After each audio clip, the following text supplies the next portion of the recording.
আসসালামু আলাইকুম। চোখের ইঞ্জেকশন দেওয়ার আগে আমাদের যেই কাজটি করা খুব জরুরি। অনেক সময় আমরা চোখে ইঞ্জেকশন দিতে হয়, বিভিন্ন রকমের ইঞ্জেকশন দেওয়া হয়। চোখে injection Avastin, injection Vabysmo, injection Lucentis, injection ভিসিক, ইঞ্জেকশন আইলিয়া, এ ধরনের ইঞ্জেকশন চোখে দেওয়া হয়।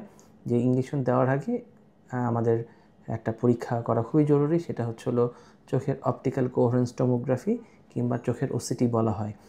চোখের ওসিটি এমন একটা পরীক্ষা, যেই পরীক্ষার মাধ্যমে চোখের রেটিনার যে 10টা লেয়ার, সেই লেয়ারের প্রতিটা স্তর আমরা আলাদা আলাদা করে স্ক্রিনিং করতে পারি, স্ক্যান করতে পারি, যেটা একটা রের মাধ্যমে আমরা চোখের রেটিনাতে ফেলানো হয় এবং ওই আলোক রশ্মির মাধ্যমে ওই চোখের যে রেটিনা 10টা লেয়ার, কোন লেয়ারে পানি জমেছে কিংবা কোন লেয়ারের কোষগুলো ক্ষতিগ্রস্ত হয়েছে, সেই পরীক্ষার মাধ্যমে আমরা বের করতে পারি।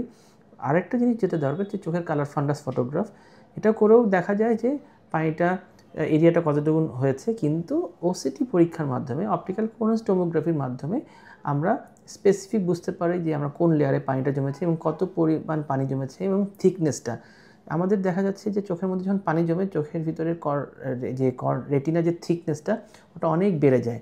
এটা হলো আমরা যখন চোখে ইঞ্জেকশন দেওয়া হয়, ইঞ্জেকশন দেওয়ার পরে এই পানিটা যখন অ্যাবজর্ব হওয়া শুরু করে কিংবা এই রিসেপ্টরটা ব্লক করে দিই, তখন পানিটা ফার্দার রিলিজ হওয়াটা বন্ধ হয়ে যায় এবং যেই পানিটা আছে এটা আস্তে আস্তে কমে যেতে থাকে এবং কমে যাওয়ার কারণে আস্তে আস্তে ওই থিকনেসটা আমরা দেখি কমে যাচ্ছে। সেই জন্যে ইঞ্জেকশন দেওয়ার সময়, ইঞ্জেকশন দেওয়ার আগে আমরা এই থিকনেসটা মেজার করে নিই এই অপটিক্যাল কোহেরেন্স টোমোগ্রাফি কিংবা ওসিটির মাধ্যমে।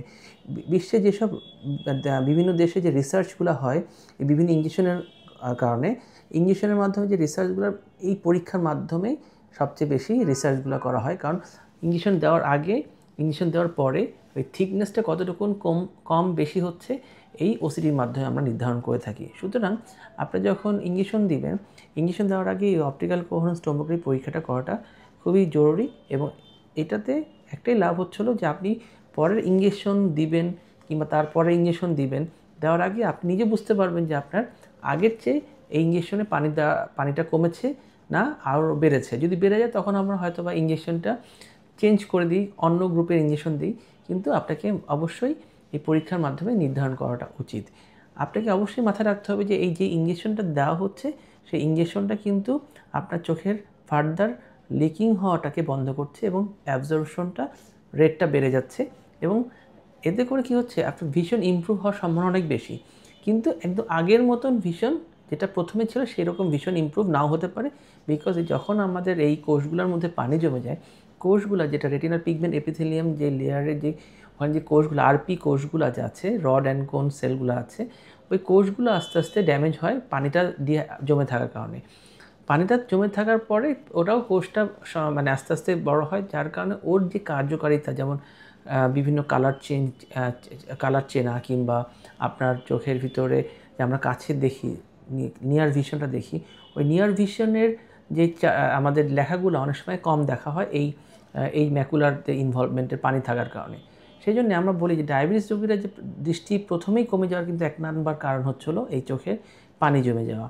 যখনই ডায়াবেটিস রোগী আমাদের কাছে আসে, পানি জমে গেছে আমরা ধারণা করি, তখনই আমরা এই পরীক্ষার মাধ্যমে নিশ্চিত হই যে আমাদের পানিটা জমেছে কি না। এর পরবর্তীতে দেখি যে কতটুকু পুরুত্ব এবং কতটুকু থিকনেস, ওটার উপর ডিপেন্ড করে আমরা ইঞ্জেকশনটা দেওয়া শুরু করে দিই।